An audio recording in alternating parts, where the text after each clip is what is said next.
Andrew Haug here at SOUNDWAVE 2013 with the Sword back in Australia, and we've got a bunch of the members here to talk to us here on andrewhaug.com, Australia's only dedicated 24/7 rock metal radio station. Welcome back to Australia, fellas, and are you enjoying SOUNDWAVE? Yeah, Indeed. man, Yes. absolutely hot out here today, but it's just par for the course for SOUNDWAVE. It's good to be back. As we know, the internet's opened up a whole world for everybody, but people, do you find it's an incredibly cluttered world with so many bands now? It's just competing for people's mind space. Really, is kind of the challenge. Yeah. There's a lot of bands and a lot of outlets for those bands on the internet, and really, what's missing is kind of the roadmap to find them. It's because it's all just kind of the Wild West in cyberspace, and there's no kind of, or very few, or anything that can be considered like an authority. In the 90s, 80s and 90s, growing up, we had MTV to kind of show us what the new cool stuff was, and now anybody can say that they're your number one new music source or whatever, but who knows that they're not missing stuff. So it's difficult out there. I feel for the young music fans trying to discover new bands and having to sift through. Got to dig deep. You find the gems because it is so much easier for a band to get their music out to people. But as you said, it's a matter of what's going to stick. Yeah. And how did you find with the Sword? Obviously, to me, you guys are still relatively a young sort of band coming into this new age, so to speak, of technology and things like that. How do you find that the Sword's starting to stick with fans? I mean, you're getting more people finding you guys through the net, or just at shows, or word of mouth? Yeah, all of the above. People are still finding out about us all the time, which is, to me, always seems kind of weird. But that just shows you how much more difficult it is to find out about a new band nowadays. Because I would think at this point that we've been in such and such magazine and been on such and such a TV show and gone on such and such a tour, that everybody that was into this kind of music would know about all the bands playing this kind of music at this point, but they don't. Yep. So that's cool. It's cool to know that there's still uncharted territory. I think the case of just information overload for a lot of people, and I actually interviewed the Holy Grail a couple of months ago, and those guys said it used to be, the saying, I think it was from Eli. He said it used to be a million fans to one band. Now there's a million bands to one fan. The fact there's so much out there. Do you check out new bands at all? I mean, when they come around, you find a band you like these days, you latch onto it for dear life. You're just how do you find out about bands? I mean, you guys will be in the same boat as other fans. Someone recommends, or just being on tour a lot. Sometimes you'll play with just or a lot of festivals too. You'll just find out about bands you hadn't, maybe you've seen their name, but you hadn't really listened to them yet or something like that. And every once in a while, you'll just kind of it's kind of just stumble across some friend that stumbling starts a across band. it. For me, I don't know where to find out about new stuff. I know. I used to go to stonerrock.com, and that was great. They talked about everything new that was heavy, from anything from like kind of death metal to just psychedelic rock and roll. And ever since somebody hacked that site and the people that ran it didn't want to put up with that anymore. Apparently they just kept getting shut down by some one random hacker dick, and so and that was like the one last source of information that I could just go to and find out about everything new that was coming out. Now you got like Metacritic, but I mean, I don't care about the new Justin Timberlake album. I mean, I'm sure it's going to be great, fine, whatever. But what about?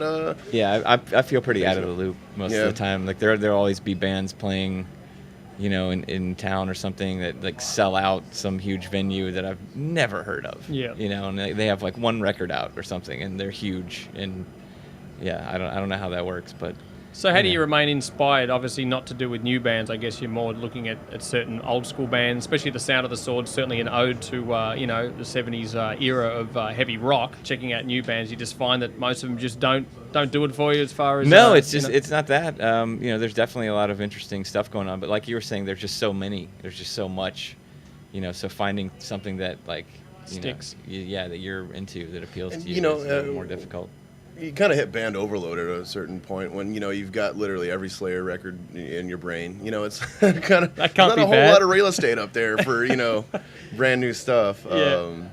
It's I look for things that really catch my attention. I guess really is like, it just kind of doesn't have to be metal necessarily or rock or anything like that. It's just kind of anything that just sounds different and new and fresh. It's just really hard to come by. Well, let's talk about the Apocryphon record, and again, just of course, it still retains the Sword sort of trademark sounds. I mean, like I said, the influences certainly are obvious, but now when you hear it, it's the Sword. Do you find other bands, even up and coming, are like, yeah, I'm totally influenced by the Sword? Are you finding that you guys are inspiring up and coming bands as well that might have come up and name checked you guys as I don't know if they're up and influence? coming, but we definitely, you know, every now and then touring around, there'll be like a local band that opens for us that's, you know, quite clearly kind of influenced by us. Yeah, I can't think of any, you know, any bands that are being paid any attention to that really sound like us. One question I've asked a lot of bands I've spoken to throughout the festival is that, you know, if you could change the state of the music industry, what would you do?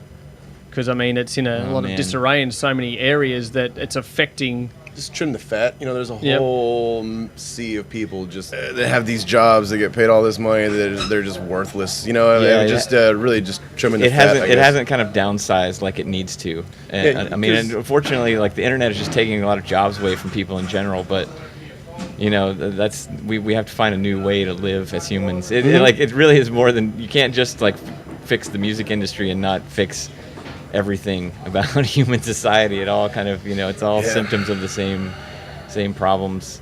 And but yeah, there's a lot of people that are used to having these jobs, you know, working for labels and doing, you know, whatever, that really are unnecessary at this point. That kind of like, you know, unfortunately they're still trying to make a paycheck, but nobody really needs them, but they have to think of things for themselves to do, so to, you know, to justify their own worth. And, you know, dealing with the people like that sometimes can get annoying. It's like, why does this guy work here? How much money is he making? Yeah. Where is he? He's living in New York, so he's got to be making at least this. You know what I mean? And then you're like, oh, jeez, is this really necessary? Yeah. The music industry needs to, you know, realize its own limitations these days, I think, and some people just need to find new jobs, unfortunately. You know. Do you think there's a misperception too about bands thinking that it's like, if anything, it seems so much easier for bands with the tool like the net, but as you say, you can just get lost in there. I mean, tape trading back in the day, you'd send stuff to people and all that sort of thing. That's because that showed effort, where today, one click of a mouse, bang. I don't know what new bands would think these days. I mean, we kind of came around right at the very end of this sort of change, you know, like the end of the old way and the beginning of the new way, if you want to put it that way. And I mean, I wouldn't know where to start if I was 18 and wanted to be in a band now, you know, just... I mean, because it seems like... I remember life before the internet, when people used to book tours on the phone, like the telephone. Remember that thing, you know? And, it's just... It's a whole new world. Now nobody answers. Crazy. Yeah, right. And it's just text. Yeah. Anyway, things have changed, but again, it's all about adaptation and moving forward. So what is the future for the Sword, aside from all this sort of... industry questionnaires that we've gone through? What's the plan of attack? And again, what keeps you guys inspired to keep playing music? Yeah, I mean, we're just going to be touring for a lot. That's kind of the main thing right now. But we'd like to release a remix of Apocryphon at some point. We've been kind of bouncing that around. We've got a laundry list of people ranging from incredibly famous to totally unknown that we'd like to, you know, just give the stems to the record and see what they come up with. And when you talk remix, are we talking like the dance stuff? Whatever, or are we talking yeah, about sure, man. I mean, remember whatever. in the 90s when like KMFDM remixed a bunch of White Zombie songs, you know, Fear Factory did Remanufacture, or I don't know, just there's so much.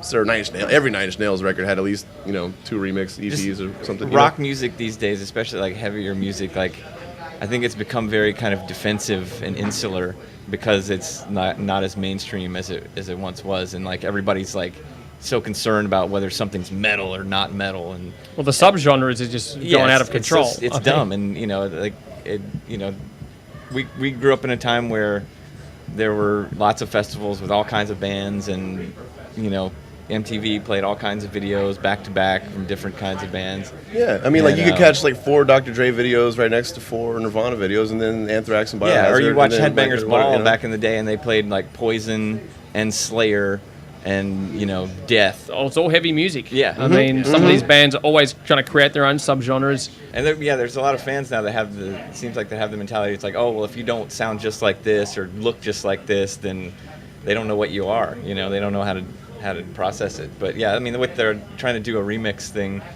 you know, we listen to a lot of different kinds of music, and we just kind of want to show our audience and our fans that, like, it doesn't matter how metal we are, as long as it's cool. Well, let's talk about your audience. How do you think they're going to react to it? Because there might be some serious Sword fans are going to go, what's so. Well, sure, but maybe there might be some, Nine Inch Nails fans out there. If we get Trent Reznor to do one, hey, just saying, buddy. We have a lot of very kind of open-minded, eclectic fans that, listen to a lot of different kinds of music. And that's, those people to me are more important than the people that are going to get pissed off that your new album sounds slightly different than your last album. I mean, like those people need to, You can't help them. Yeah, you just can't help them. You can't help them. They're just going to hate, and haters going to hate. And so it's just, it's about just opening people's horizons, broadening horizons. Well, at least try to anyway. Yeah. Well, thanks again for joining us here on AndrewHaug.com. Cheers. And thanks for having us. Fight amongst yourselves to choose your favourite Sword track off any record, because I've got all of them from the station, so take your pick. Let's pick a new one, because we got this new drummer, Jimmy. He's awesome. He's been real quiet over there. Say hi, Jimmy. Hey, Jimmy. Hi. Cloak of Feathers. Sure. It's going to be the new single. Easy. Thanks, fellas. All the best, and be in touch. Cheers. Thank you.